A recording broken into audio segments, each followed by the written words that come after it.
Lions Rock Productions. This is Jay Moore. This is Greg Cruz. This is Bryce Vine. This is Dexter from The Offspring. This is Nathan This East. is Sebastian Younger. This is Daryl. This is Stuart Copeland. This is Mick Gillette. This is Andy Summit. This is Dr. Bob Greenberg. This is Gabby Reese. This is Rob Bell. Hey, this is John Leon Guerrero. Hey, and this is Pete A. Turner. Hi, this is Nick Davis, the director of Ted Williams' Greatest Hitter Who Ever Lived, and you are listening to The Break It Down Show. And now, The Break It Down Show with John Leon Guerrero and Pete A. Turner. Yeah, this is awesome. We have Nick Davis on the show with us, and Nick has done a lot of things you probably have seen. He kind of tends towards sports in a lot of his work, but he has done a bunch of things. He's done a story on fencing and the tale of the Rockaways, blood work. Maybe you saw his story. Gosh, there's just so many of them. If you go to his IMDb page, you'll be amazed at all the different projects he's worked on over the years. So thank you for doing that. And then thank you for telling the Ted Williams story. And, big reveal, we've got Jim DeFelice co-hosting with me today, the author of West Like the best-selling West Like Lightning. And he's also been a guest a couple of times on the show. So, hey, Jim, thanks for doing this with us. Well, I was walking by the building, and this guy pushed me inside, and, what else? They said I have to do this podcast, or they won't let me out, so I'll just rock on. Yeah. Hey, Nick, so you're a Mets fan. Yes, I am. And you took this project on. Born and bred. Yeah, no choice. Mets and Jets? Well, I took this project. I'm a baseball fan. I am sort of a Jets fan, I guess, by blood, but I don't actually follow football, and in fact have almost nothing to say about football. Perfect. Yeah, but that's a New York connection there. That Queens, New York, yes, Mets, Jets. No, generation. So I definitely grew up as a Mets guy, and Jets and Knicks also, not Nets. I don't know anybody who's a Nets fan. But there was something about 69 and Seaver and Namath that was just amazing to have those two guys. And in fact, my best friend growing up, he was a Namath guy and I was a Seaver guy, and we would argue over who was better, and it was sort of apples and oranges. Ultimately, Seaver, of course, was better. Yeah, I'm a Mets fan. That did not stop me from taking on the Ted Williams project for even a moment, in part because, as I told my friends in Boston, when I would come to them and say, I'm doing this, but I'm a Mets fan, 1986 notwithstanding, the enemy of my enemy is my friend. Yes. So Mets fans and Red Sox fans have quite a lot in common, and a lot of suffering for years and years and years, at least until 2004. So I took it on, and it was amazing. It's been great. So how did that all come about, though? I mean, when you say you took it on, was it something that you had originally suggested, or or were you just out to antagonize Yankee fans? I mean, I thought, what is going to make my Yankee fans really, really upset? American Masters is the PBS long-running series that does profiles, and they had never done actually a baseball player before, and they've only done, I think, one or maybe two previous athletes, both female athletes, actually, Billie Jean King and Althea Gibson. They came to me and said, someone had come to them with an idea and a teeny bit of starter money on doing Ted Williams, and would I be interested? And I jumped at the chance because Ted had always sort of loomed as a larger-than-life, fascinating figure. And I just thought, what an interesting story he must have. I always sort of had that kind of, I don't know about you guys, but like as a baseball fan, you kind of know, Ted Williams is a jerk. Is this a podcast? Can we curse? You can curse if you need to. Okay. You grow up thinking Ted Williams is an asshole, and then you get an assignment like this or a film like this, and you realize, like, but how did he become that way, and what was behind it, and did he have a heart, or was he just a total asshole? And in fact, he was much richer and more complicated a subject than I had thought going in.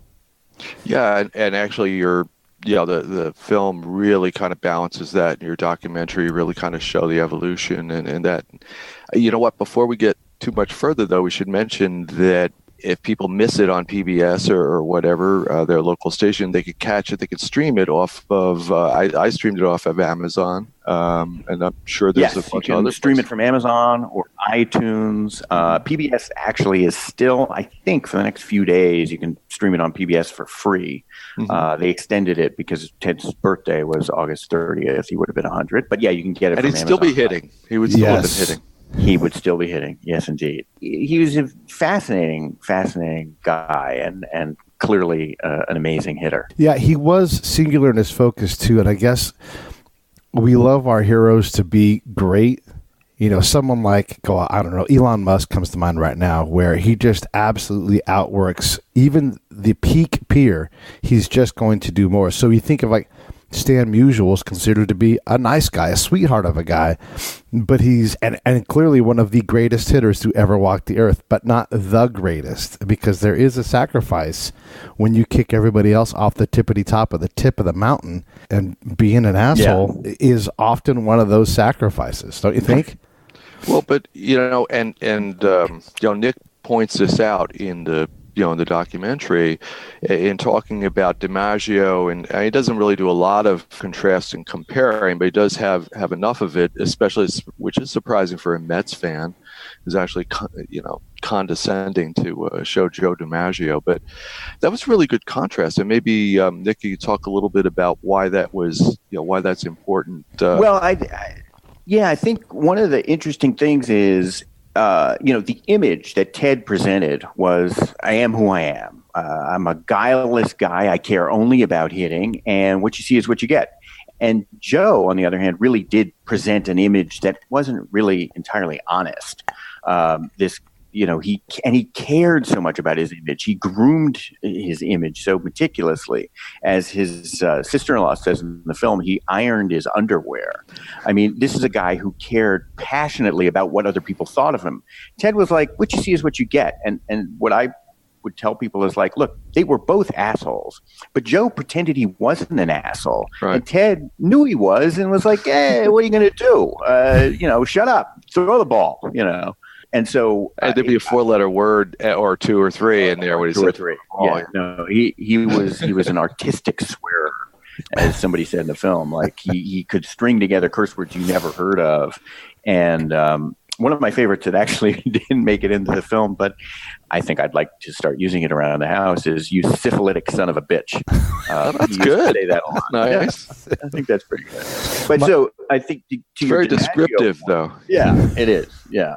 To your DiMaggio point, I feel like they were both really driven guys. And obviously, I would think Musial would have been too. But maybe it was because he was from St. Louis or played in St. Louis, he didn't get the attention. And I think he was a simpler individual.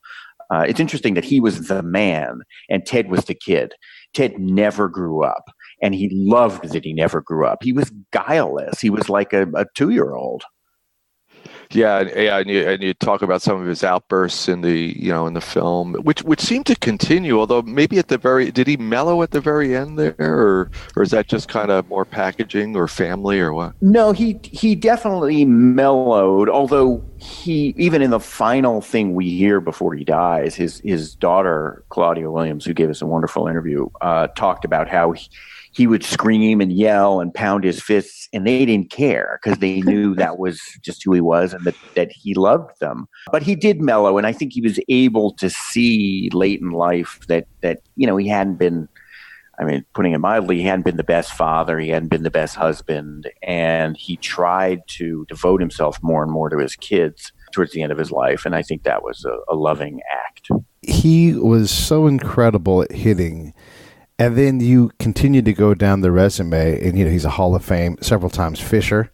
And I had a guy on the show the other day. He's a pilot out of San Diego, and I'm like, "Who's the best pilot out of San Diego?" And he takes the bait and says Charles Lindbergh, and I'm like, "What about Ted Williams?" And he's like, "What are you talking about?" That's how incredible Ted Williams is, though. So talk a little bit about the history of the fighter pilot.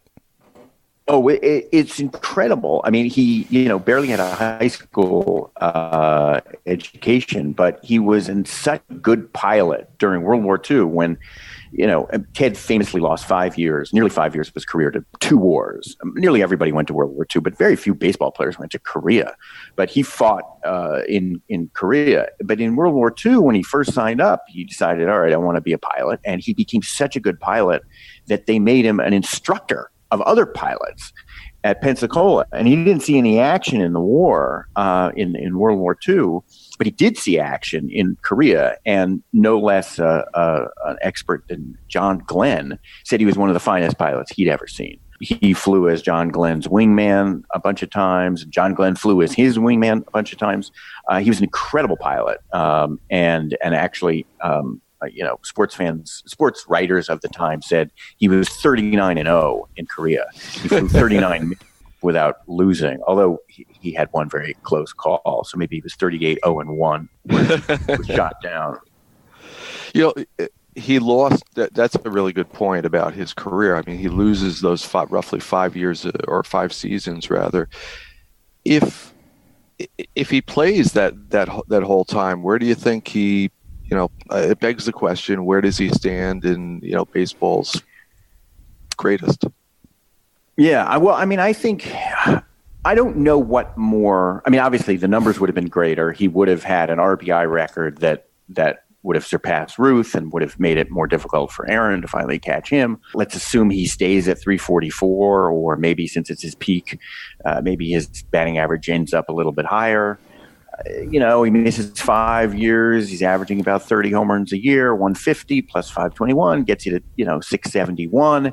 If he's that close, maybe he hangs around a little bit longer and tries to reach Ruth. Although he didn't care that much about numbers like that. So I don't think he would have, if he thought his skills were diminishing, I think he would have retired. Mm-hmm. But on the other hand, I don't think it would have enhanced his legend any more than going off and fighting in 2 wars did. Mm-hmm. And I think that as an American icon, an American hero, his legend is only enhanced by the fact that he fought in 2 wars and did make that unbelievable sacrifice in the prime of his career.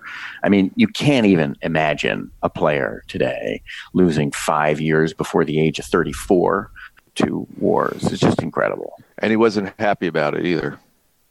No. And that was a surprise to me. I mean, I always had this idea of he went and fought in 2 wars, no problem. But in fact, he resisted going to World War II. He didn't want to.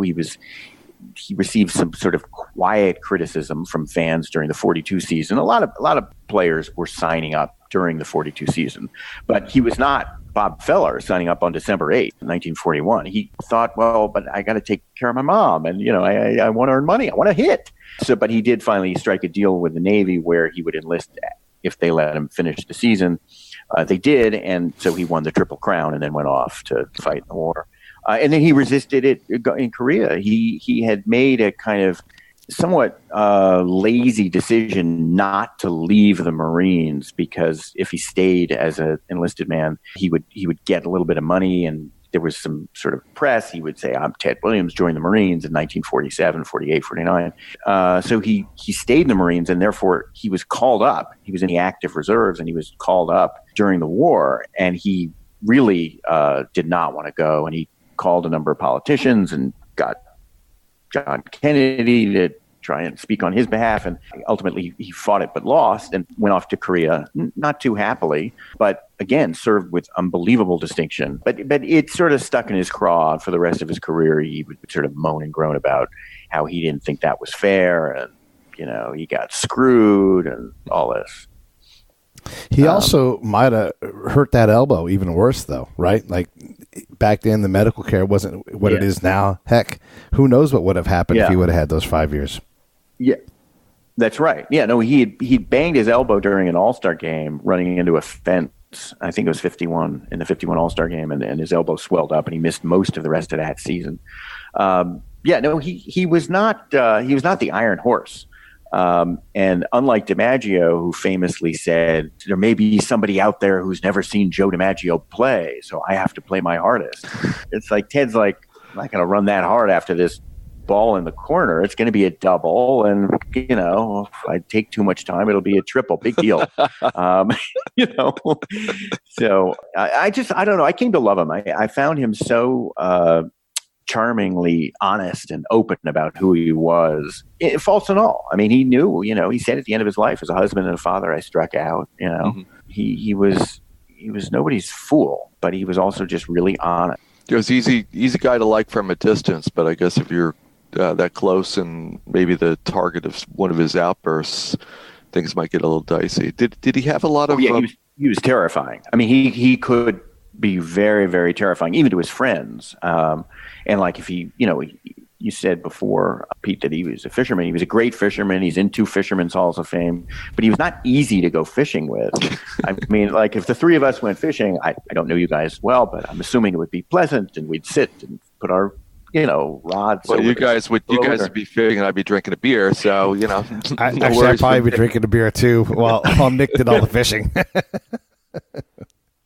Yeah, I don't know. It seems like that's my idea of fishing too. But with Ted, it was like, you're doing it wrong, and he would just yell and scream at poor Bobby Dorr or whichever Red Sox guy he'd gotten to come with him, and it was just not. It was not fun for anybody else to go fishing with this unbelievable perfectionist. I mean, that's the word that comes up again and again. He sought perfection in everything, in hitting, in fishing, in flying. And he wanted, whatever he did, he wanted to be the best, and he wanted to do it absolutely better than it had ever been done before.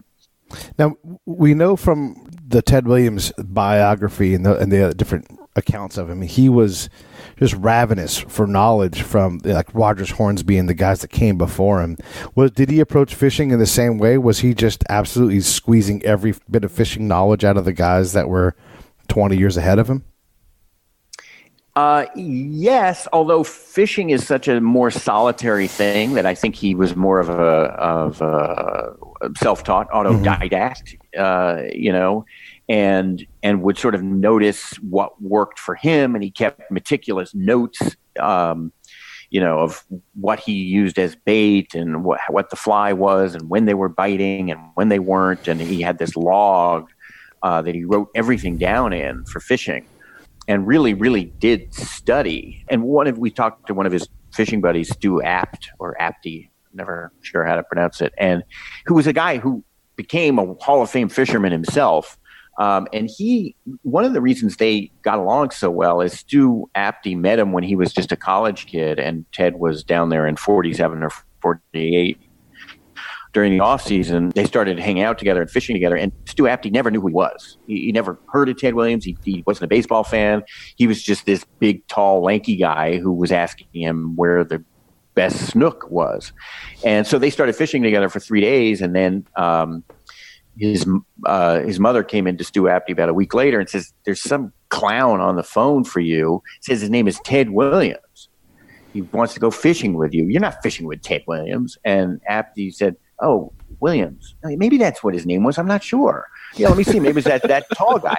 He had no idea who he was. And they could become friends that way, because Ted trusted him, that he didn't, want something from him. But getting back to your question, I think he taught himself how to fish, whereas he really learned from Rogers Hornsby and Lefty O'Doul and others how to hit. Yeah, it looked to me like just from the documentary that he studied the game really in a way before video. Right now, there's a lot of video available. You have all sorts of statistics, and you can really, kind of zoom in on the pictures and stuff. But he was doing the same thing, a couple of generations before anyone else. And a lot of it seemed like his own memory. And, in addition to the logs he must have been keeping.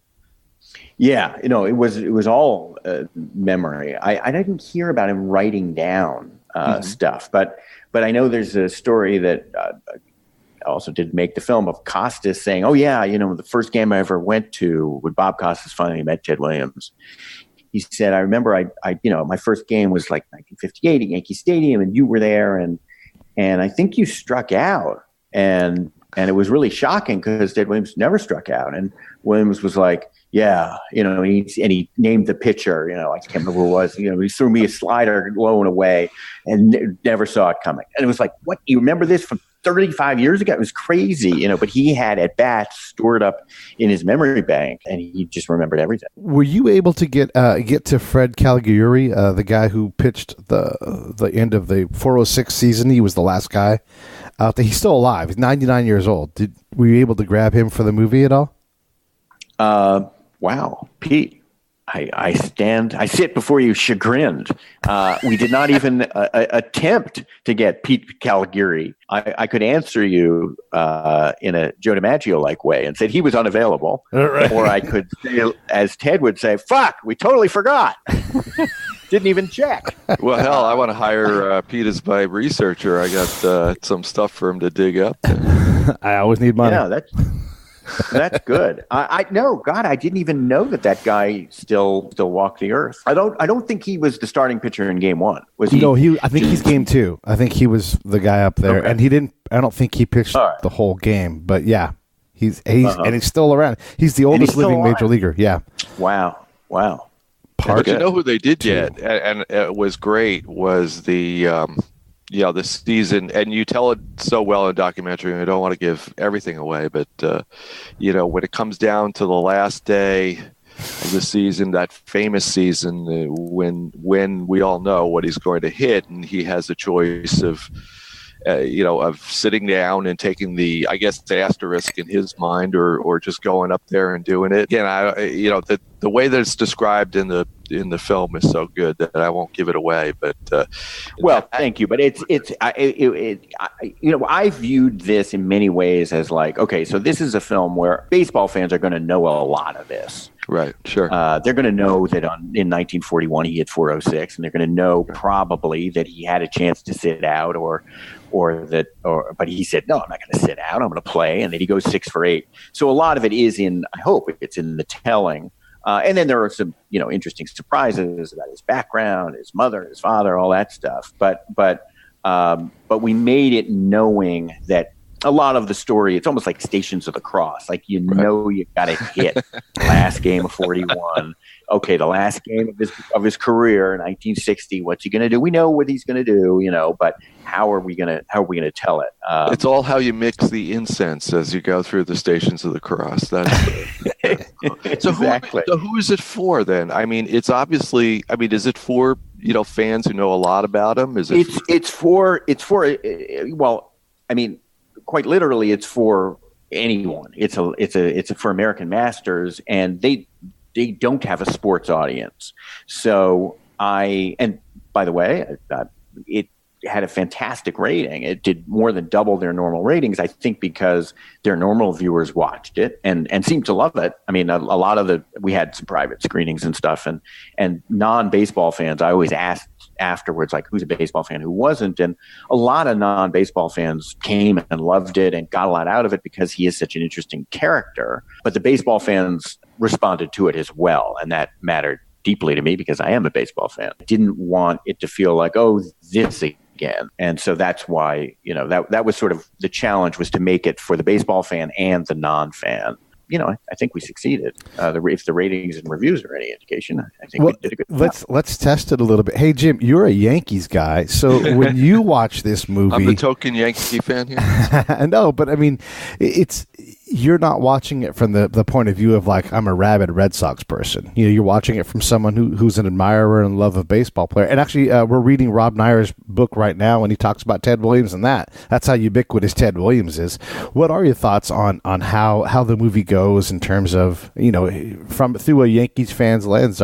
How is it consumable for you? Well, I thought it was great in that it's not just, and I think it's for more than a baseball fan, and because Nick and his team, because it takes an entire team to do a documentary. It really does, and I have to say, I mean, we had a lot of really amazing people worked on it, and we also got really lucky in a couple of ways that I'll tell you about later. I want to hear the luck, but because it does show the whole guy. It also shows a lot of what in a lot of ways that what he had to sacrifice, or at least the parts of himself that when I first came to it, I thought those were parts of himself that he cut off because he was just so focused. But then, in the finding out more about his biography, his early childhood and what happens with his brother, then it all kind of falls into place, and it made me admire the discipline, even more.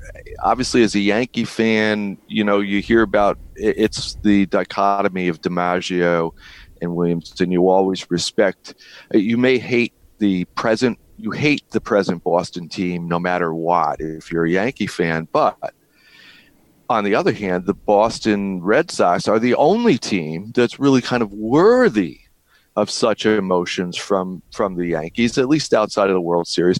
Therefore, everybody on the Boston must be great and fantastic, much more elevated. And of course, at the pinnacle, would be Ted Williams, and and a little bit below him, people like Big Poppy.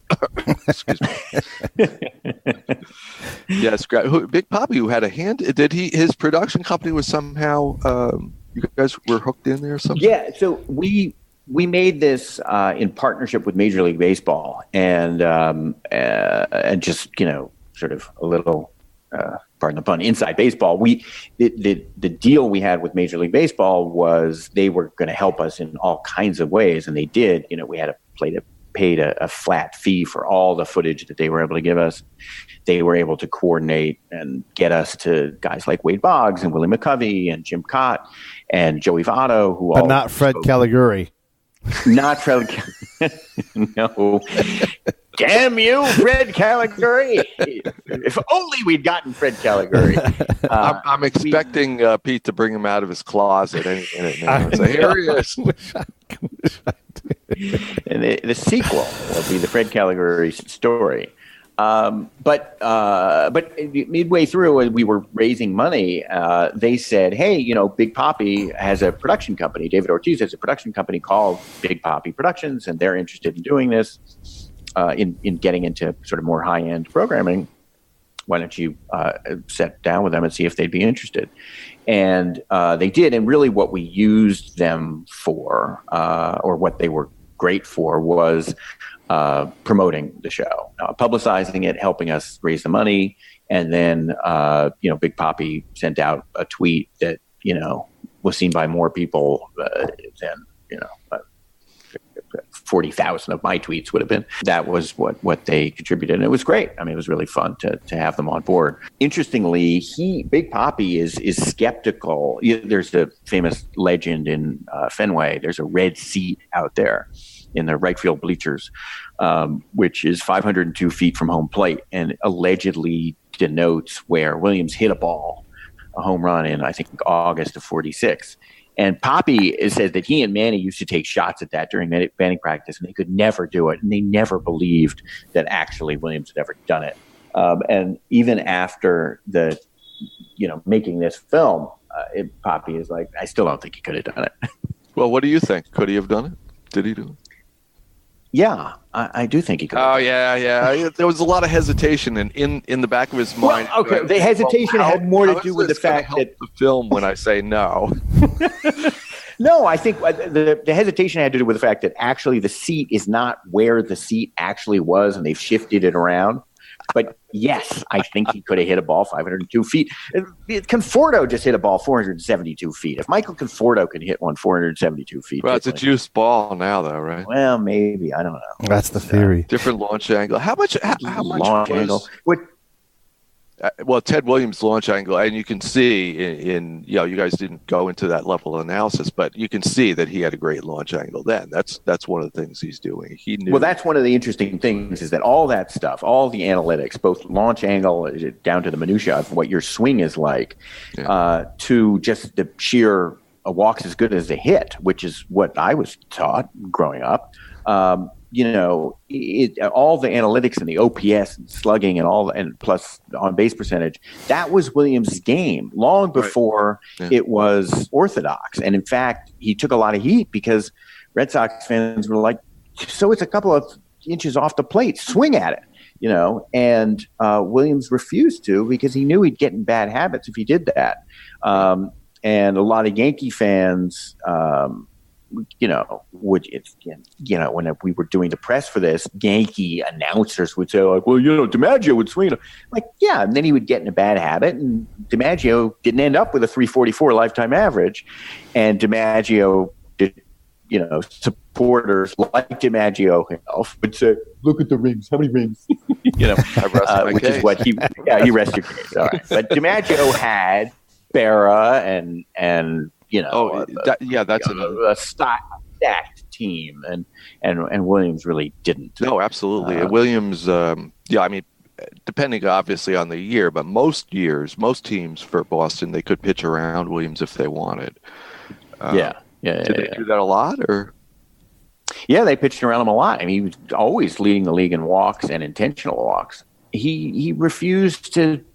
He was stubborn. He was stubborn and hard-headed, and he was not gonna swing at a pitch outside the strike zone any more than he would, try and hit it to left field, which he did do a few times to beat the shift. Right. And there was a Ted Williams shift. Where we think of shift, it's recent, but the truth is that teams have always shifted against them. Well, it started with Williams. Lou Boudreau, the player manager of the Indians, put it on for the first time in the 46th season, I think, or maybe 48. But no, because the Cardinals did it in the series too. So it was 46. And Williams just a couple of times he'd slap the ball to left field, but he just didn't feel comfortable doing that. And he thought, well, I'll hit it through them or over them. He probably lost a few points on his batting average because of that. Not as many as Red Sox fans would have you believe, but he was a stubborn guy. He also, I guess maybe this goes towards Jim a little bit too. He also was a successful author. I mean, his autobiography still sells for $20 on Amazon. There's a couple of guys in history who wrote the book. Arnold Schwarzenegger wrote the book for working out and bodybuilding. The Red Baron wrote the book for fighter pilots. Sun Tzu wrote the book for war. And Ted Williams wrote the book for hitting. I mean, if you don't have a command of that literature, you cannot proclaim to be an expert in that. Jim, what's wrong? How come you haven't written that book yet? Because I can't hit a curveball. You can tell me where it's going. I can stand up there all day, know exactly where it's going to break, where it's going to end up, and darn if I miss it every single time. Every single time. Fastballs I'm okay with, but curveballs. You can hit a fastball? You think you can still hit a fastball? We were at a pitching range with one of those machines, allegedly throwing 90 miles an hour, which I'm sure it was probably about 50. But I was whacking them. But no kidding, you can underhand the curveball to me, I will miss it. I could swing 25 times at it and still miss it. But what does it say for his ability as an author to write a book that's so seminal for a particular skill? I mean, it's incredible. Well, it is incredible. Yeah. It's incredible. And it's funny. I always sort of forget that is like, he had these three things: hitting.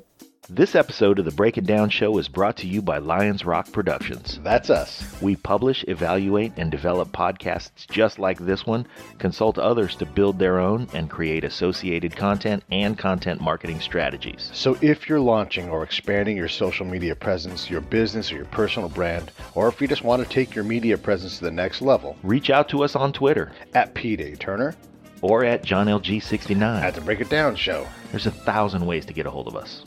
Now enjoy the show.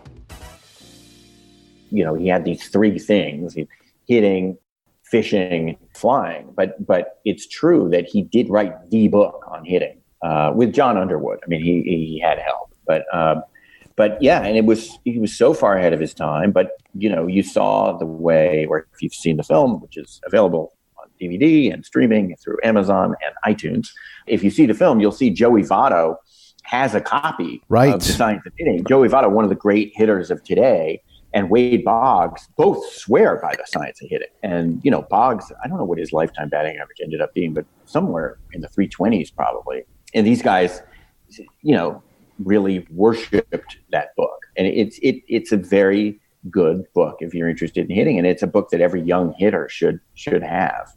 And I think that kind of one of the reasons, or maybe the proof of its validity or whatever, is that we've finally gotten to the point where, a lot of the analysis is kind of catching up with what he was doing, at the time. You can see the book even being used at the Little League level, right alongside now with the advanced video that's showing what the kids are doing and stuff.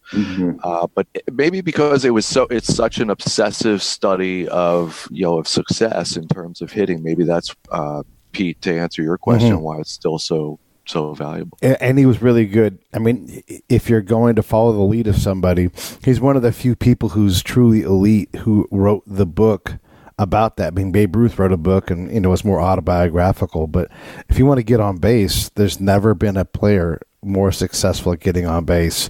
And then I think he's the second highest slugging percentage for his career. So not only did he get on base more than anybody ever, or at least more frequently, he also hit the bejesus out of the ball more. So take that, Yankee fans. He knew what he was doing. Yes. Well, it's funny. Boggs said he was the greatest hitter who ever lived. And Votto said it's him and Babe Ruth. You can't really make a distinction. You gotta include Babe Ruth in that conversation. And it was important to me. The title of the film is Ted Williams, quote, the greatest hitter who ever lived. It's not Ted Williams, greatest hitter who ever lived. The film is not saying he was the greatest hitter who ever lived. The film is saying that is what drove him to be known as the greatest hitter who ever lived. I mean, he famously said that's all he wanted out of life, is to walk down the street and have people say, there goes the greatest hitter who ever lived. But a lot of us have those kinds of dreams, and how many come as close to Ted at actually accomplishing. Could we say that Babe Ruth, though, if we're going to give Ted Williams credit for his nearly 5 years of service to the country, couldn't we also give Babe Ruth credit for his 5 years, ish, as a pitcher? That he didn't. And in the dead ball era when no one was hitting more than 9 home runs, yes, right. I think that's guys. Let's I love Ted Williams, and I have to say the film shows how distinguished and how great a player he was, and the hitter and whatever. But Babe Ruth is Babe Ruth, and you guys just embarrass yourselves when you talk about that. No. I think Pete's point is that you're going to give Ted the extra home runs. You got to give Babe some credit to extra home runs too. This is why my wife would get furious at me. She was like, "Why are you making such a big deal about these quotation marks?" I was like, "Honey, he wasn't the greatest hitter who ever lived. I'm not willing to say that." I think there's Babe. I think Babe is like baseball Jesus. Like you don't. But just the fact that Ted's in the conversation is kind of there's nobody like Babe Ruth. Yeah, no. It took you two and a half years to do this, Nick. Take us, what all is involved in, if we can have a little inside baseball on documentaries here. I mean, from one perspective, 2.5 years to working on a project is a huge amount of time, and yet from another perspective, it's pretty to see the finished product. It's like, wow, this only took them 2.5 years to pull together. Yeah, I think so. It's 2.5 years start to finish. It was at the 2015 World Series, the Friday of Game 3, the Syndergaard. I don't know, not that you guys have memorized what happened in the 2015 World Series, but the Mets were involved. Friday of the 2015 World Series, Game 3, I got a call from Michael Cantor, the head of American Masters. He said, "Are you interested in Ted Williams? We're thinking of doing Ted Williams. Can you meet on Monday with a man named Al Tapper, who's from Mass, and he's going to put up some of the money, and he's interested in doing this?" And I said, "Yes, of course, I'd be happy. Oh my God, that sounds great." A couple hours later, Michael Cantor, who is now my best friend, calls back and says, "By the way, tickets fell in my lap for Game 5 of the World Series on Sunday night. Do you want to go?" Michael's a Mets fan. I'm a Mets fan. I said, "Jesus, Michael, I love you. Keep calling me." Yes. So we go to Game 5 of the 2015 World Series, which is, as you may recall or may not recall, for 2 hours and 22 minutes, the greatest game ever played. Matt Harvey mowing them down. We're up 2-0. Should have gotten more runs. Cespedes' selfishness came out, didn't take himself out of the game. Foul ball off his knee, whatever. We could have added to our lead. Then Harvey somehow berated Terry Collins into allowing him to come out in the ninth inning. Anyway, long story short. You mean Terry Collins didn't do his job as manager and take him out when he should have taken him out? When he wanted to take him out. Terry Collins proving that he was as weak-willed as we always thought he was. The Mets lose the game in the series. Michael and I, very devastated and hoarse, meet Al Tapper the next day. And Al described growing up in Worcester, Mass. in the 40s and 50s and having worshipped Ted Williams in a way that, I worshipped Tom Seaver, but not like this. And Ted did have this incredible, larger-than-life, godlike quality to the fans in New England in the 40s and 50s. I thought, okay, this guy is more interesting than I ever thought before. I would love to make this film. So that was November of 2015. For about a year or so, we shot 4 interviews, including Jack Fisher, the man who gave up the final home run, Ben Bradley, who is the brilliant biographer of Ted, Claudia Williams, and Bob Costas, and did those 4 interviews while we were raising money. And then once we had all the money, it was about April of 2017. And then we went into full-scale production, did the rest of the interviews, gathered all the material, and started the edit. And edited through, for about 22, 24 weeks, which is a good amount of time. But it, it's not 2.5 years. So in some ways it took 2.5 years, but the real making of the thing was 22 or 24 weeks. And then I mentioned luck. This crazy thing happened, right? When you finish a film, you what's called lock picture. Right, you lock the picture and then you take it into an online and do all the finishing stuff, and for a very expensive process where you colorize it and fix all the color and do the final sound mix and everything. And on the Thursday before the Friday when we locked, I got an email out of the blue from a man named Bill Murphy in Massachusetts who was 78 years old. And he said, "Oh, I heard about your documentary. I was an art student in Boston in 1960 in September, and I took my 8mm camera color footage out to Fenway Park on the last game of Ted Williams' career, and I shot all this footage that no one's ever seen before, and it's color footage of his final home run. Would this be of interest to you?" What?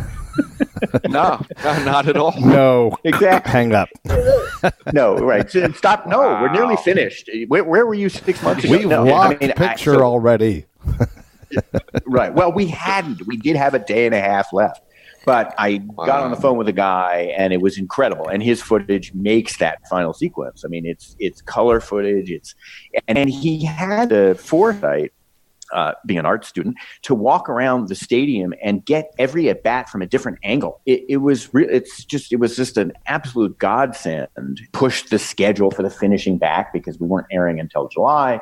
Got the footage in and re-edited that final sequence. And so that was the end of the 2.5 years, was this incredible stroke of kismet coming out of nowhere.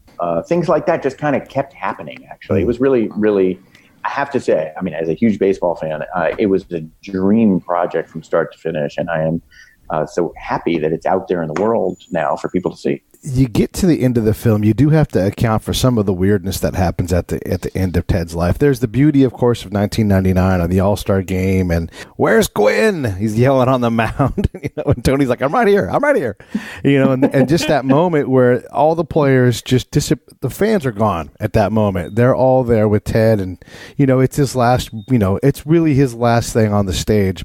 But then there's also, John Henry, and a lot of folks are hard on John Henry. But look, someone's going to do that for Ted. It may as well be his kid. And whether or not John Henry takes advantage or not, I don't know that Ted cares that much. And the other thing I wanted to ask about is the tragedy. You didn't really get into it too much, but the tragedy that John Henry dies so fast after his pop. It's just such a crazy thing where, he's trying to be a minor leaguer. And then literally he gets the kind of cancer where the doctor's like, "Hey, you're dead, by the way. You got days to live." Yeah. So talk a little bit about how you negotiate all that craziness. Well, I would not want to be Ted Williams' son. I wouldn't wish that on anybody. I think it would have been incredibly hard. Obviously it's hard to be the offspring of someone hugely successful regardless, but especially someone with this kind of titanic a temper, weirdness and weird temperament. I think that John Henry, so he had it from a certain perspective. It was kind of tough. Another perspective, come on, he's Ted Williams' son. How hard can life be? But, carving out something to do for himself and with his own life, I think was always a problem for him. And he hit upon the memorabilia business as a way to make money for him and his dad, and then did try, and the Red Sox were gracious enough to let him play in the minors for a little bit. And it's very sad what happened to John Henry. He died about a year and a half after his dad. But, and I don't know whether you mentioned it, but you dropped out a little bit, but the cryonics affair was definitely, it's a touchy subject, in part because the family knew about it. But to the fans, it's like, oh no, Ted Williams is dead. And wait, what? His body is put on ice and he's flown to Arizona? What is going on? And it was such a sort of scandal and a shocking way for his life to end that a lot of his friends and fans were just sort of outraged at the family. But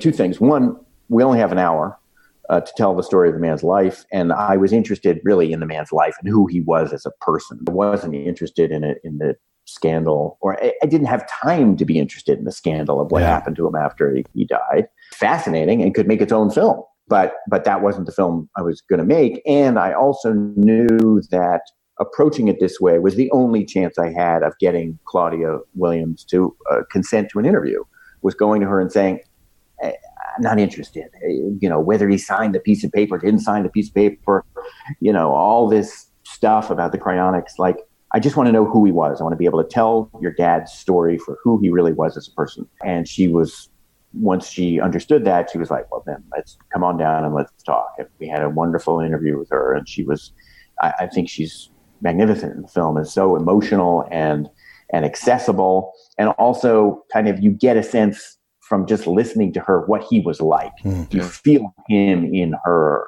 in a really cool way.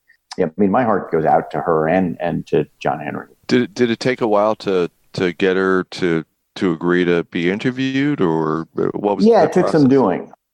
Well, the process was getting Ben Bradley on board, and then Ben was wonderful, and it hadn't ended so well for Ben and her. Although I think he's very fair to Ted in his book, more than fair. I think he's loving and appreciative of Ted and all his complexity. It may just been the sheer fact that he spent so much time on the cryonics because it was more recent, than our film, and so Claudia just didn't like that, and Ben was very helpful and said, don't go to Claudia first, go to her husband and talk to her husband.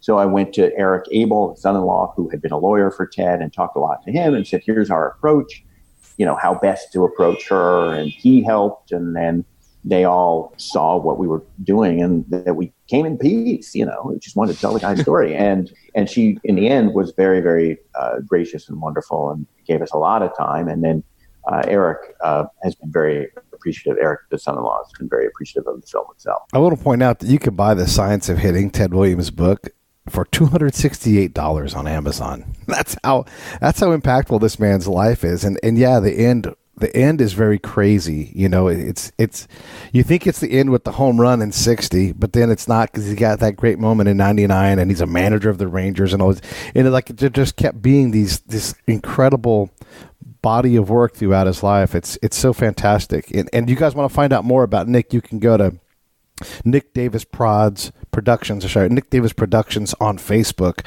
You can also hit me up and we'll get you over to him. But the movie is fantastic, and it's not the only movie you've done. I would love to talk about Blood, Sweat, and Gears, but we'll run out of time on that one. But what is next for you?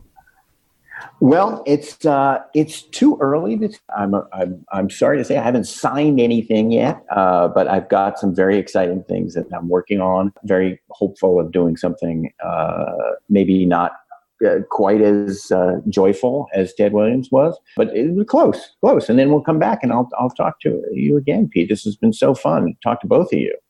Yeah.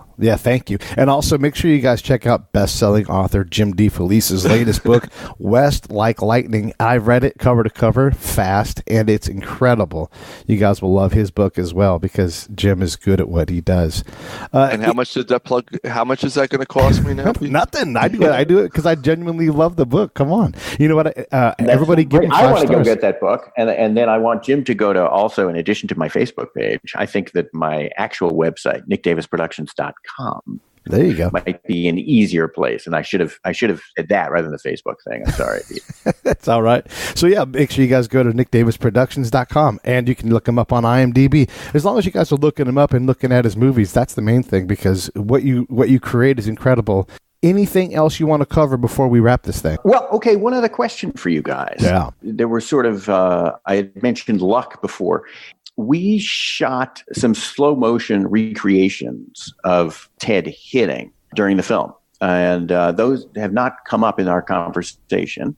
And I wanted to ask you guys, as I asked audiences sometimes when it wouldn't come up in the Q&A, whether or not people noticed those, they didn't think about them, or was it all so integrated that they didn't even know there were recreations shot? I thought that I thought they were integrated pretty well. I don't know whether that was, and I didn't really think about whether it was an ethical issue with documentarians or that sort of thing. I was so engrossed. To be honest, I was so engrossed in the movie, and the way I was taking the movie was more as, this is for a general audience. If you are a real baseball fan, it's great because it reminds you of things that you didn't know, as well as augmenting those things. So I didn't, to be honest, I wasn't thinking about, That's great. That is, I have to say that's an answer I'd love to hear. I'm also happy to hear, oh yeah, there was too much of that or whatever. But one of the things that I thought as we were making it was going to be more of an issue was, well, who'd you get to swing the bat? and nobody seemed to ask or care about it. Hey, who'd you get to swing the bat?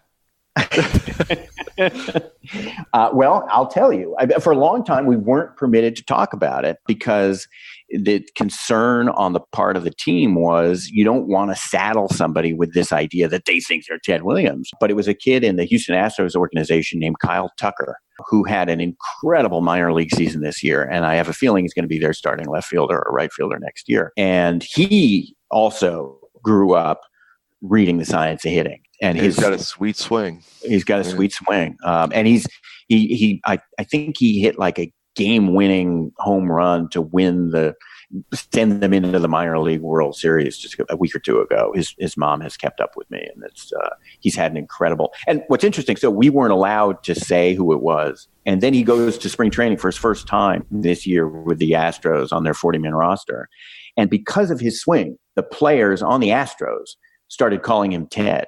Nice. And put as his nameplate in his locker room, put Ted.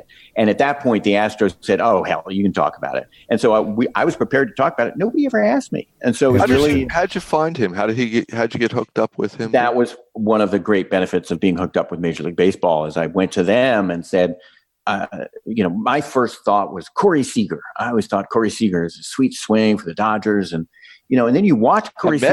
A Mets fan naming a Dodger. I'd also thought briefly of Daniel Murphy, but then when you watch this guy's swing, you realize that doesn't look like Ted Williams at all. No, it doesn't. It really doesn't. But I just love wondering, what did those old time ball players? What was it really like to be with them? And I thought Seager, but anyway, not at all. And so Major League Baseball said, we're going to canvass our scouts and talk to you. We'll get back to you. And they came back and said, take a look at this high school kid. And it was pretty sweet. Cool. We have, from my hometown, we have a baseball player. He's just at the major league level, kind of right in between AAA and the major leagues. His name's Willie Calhoun. He plays for the Rangers. And that kid is so good in the minors. He was goofing around, at the high minors going, I'm going to hit a home run in my Babe Ruth imitation swing. And did. So really? Yeah, totally true. There's even video Willie of it. Calhoun? Willie Calhoun. And he could never have been the Ted Williams guy because live, tall, and white is the opposite of what Willie Calhoun is. But he is a hell of a ball player.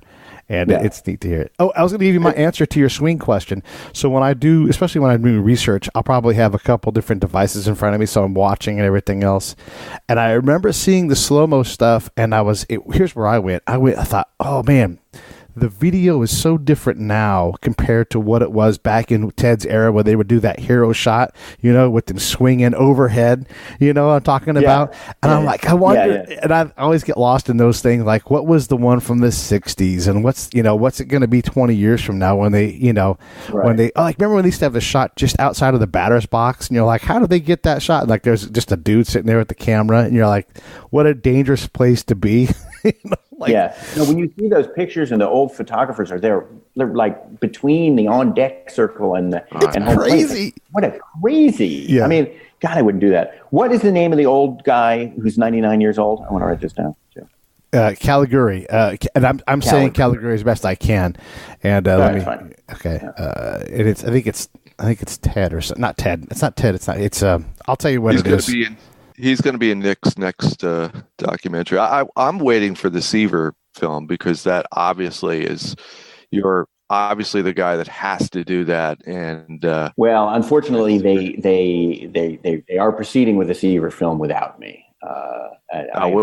Pete, we got to take care of that. Yeah, I know. I've told them. I said I'm happy to help. I'll lay cable. I'll do whatever you want. I'll get someone's coffee. They probably have some Minnesota guy, No, they got a New Yorker. It's Ed Burns. Okay. What's in good hands then? New Yorker in a long time. That's man. So Fred Caligiuri. There's a whole lot of I's. Yeah. All right. Good. It's Giuri at the end, and he definitely is still alive. So, that's funny. I didn't mean to put you on the spot with that, but it is interesting, and he is a relevant guy in that story since he was around. No, totally. It's great. I mean, we had a limited number of interviews. Sure. There's only so many people you can interview. But how long did you talk to Ted's daughter for, and how much did you use? We used a lot, and I think I don't even remember. Probably 3 hours. Okay. 3 or 4 hours. But we used a lot of it, and she was great. I spent a whole day with her basically. That's fantastic. Hey man, thank you so much for coming on. Open mic anytime you want to come on.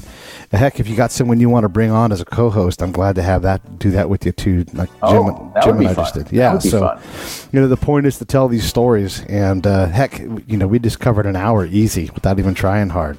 So. Thank you so much for coming. And thank you, Jim, for doing this with me. It's a lot of fun. Thanks. It was really fun. It was great to talk to you both. Have a pleasant morning, afternoon, wherever you are.